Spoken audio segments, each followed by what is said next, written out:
శ్రీమాత్ర నమః. Big boss season 9 అందరూ చూసే ఉంటారు కదా. చూసినప్పుడు అబ్బా ఆ కళ్యాణ్ పడాలా ఎంత శ్రమ పడ్డాడో ఆ 40 రోజులు ఆ బిగ్ బాస్ ఆ షోలో.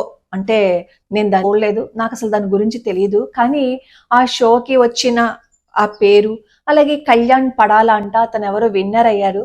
ఆ విన్నర్ అయినప్పుడు ఆ ట్రోఫీ తీసుకుంటున్నప్పుడు అతని భావోద్వేగము, అతనిని అభిమానులందరూ ఎంత చక్కగా ఆదరించారు. బాణసంచ, కోలాహలము, ఆ కారు మీద తిప్పడము, అది చూస్తే అనిపించింది ఓహో ఒక ట్రోఫీ గెలుచుకుంటే ఇలా ఆదరించాలన్నమాట అని.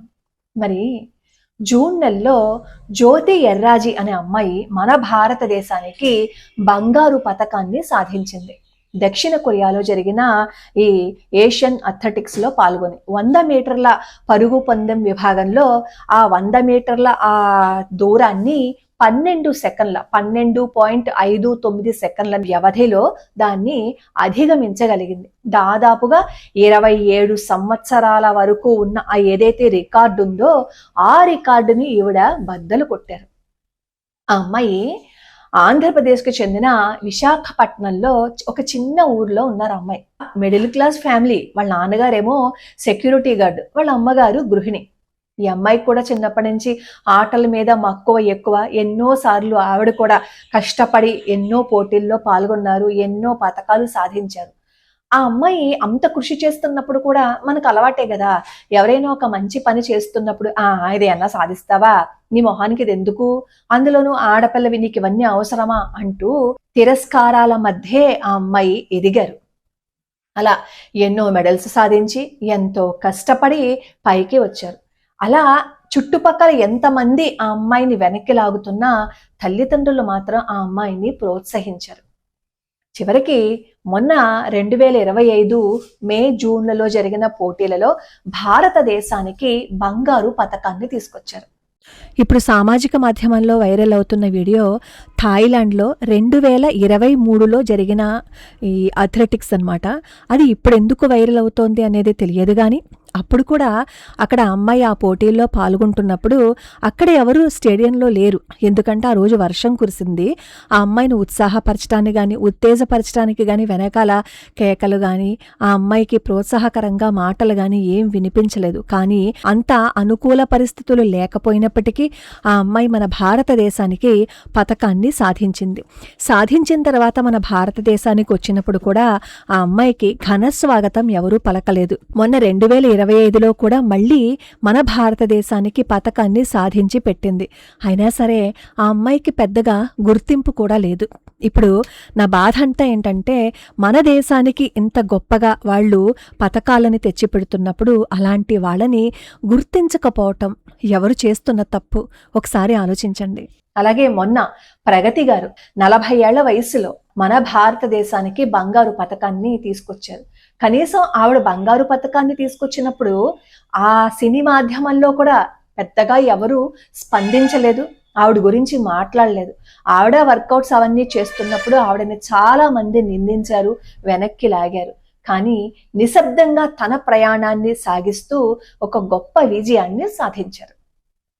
ఈ జ్యోతి ఎర్రాజీని చూసినప్పుడు నాకు అదే అనిపించింది. ఈ రెండు కంపేర్ చేసుకుంటే అయ్యో దేశానికి బంగారు పతకాన్ని తీసుకొచ్చిన ఈ అమ్మాయికి ఎందుకు ఇంత నిరాదరణ. బిగ్ బాస్ లో వచ్చిన కళ్యాణ్ గారు ఆర్మీలో పనిచేశారట. ఆయన ఆర్మీలో పనిచేసినప్పుడు గుర్తింపు వచ్చిందో లేదో అయితే నాకు తెలియదు, కానీ ఈ ఎంటర్టైన్మెంట్ ఛానల్లో ఆయన పార్టిసిపేట్ చేసినప్పుడు మాత్రం వచ్చింది. కానీ ఇదే గుర్తింపు ఈయన దేశం కోసం చేసినప్పుడు వచ్చిండుంటే ఇంకా చాలా సంతోషించేవాళ్ళం కదా. ఏది ఏమైనా ఎంటర్టైన్మెంట్కి వచ్చిన గుర్తింపు దేశం కోసం సేవ చేస్తున్నప్పుడు రాలేదు అని కాస్త బాధగానే అనిపించింది. అంటే మనం ప్రయారిటీ చూడండి. నేను ఇక్కడ బిగ్ బాస్ అని కానీ ఆ బిగ్ బాస్ లో పార్టిసిపేట్ చేసిన వాళ్ళు ఎవరిని కానీ నేనేమీ అంటలేదు. ప్రయారిటీ ఏమి ఇస్తున్నాం, మనం ఇస్తున్నాం. ఎవరికి ప్రయారిటీ ఇస్తున్నాం? దేశానికి ఇచ్చామా, లేదు అంటే మనకి సంతోషాన్ని ఇచ్చే అలాంటి షోస్కి ఇచ్చామా? జ్యోతి ఎర్రాజీ, ప్రగతి గారు ఇలాంటి దేశం కోసం ఎవరైతే కష్టపడి మన దేశానికి మెడల్స్ సాధించారో వీళ్ళ జీవితాల వెనక ఎన్నో తిరస్కారాలు ఉంటాయి, ఎన్నో బాధలు ఉంటాయి, ఎన్నో కష్టాలు ఉంటాయి, ఎన్నో ఆర్థిక ఇబ్బందులు ఉంటాయి. వాటన్నింటినీ అధిగమించి ఆ అమ్మాయి దేశానికి బంగారు పతకాన్ని సాధించింది.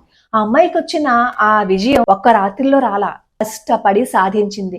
ఎన్నో గాయాలయ్యాయి మనసుకి, శరీరానికి. కనీసం ఈ మీడియా వాళ్ళైనా సరే ప్రయారిటీ ఈ జ్యోతి ఎర్రాజీకి ఇచ్చారు.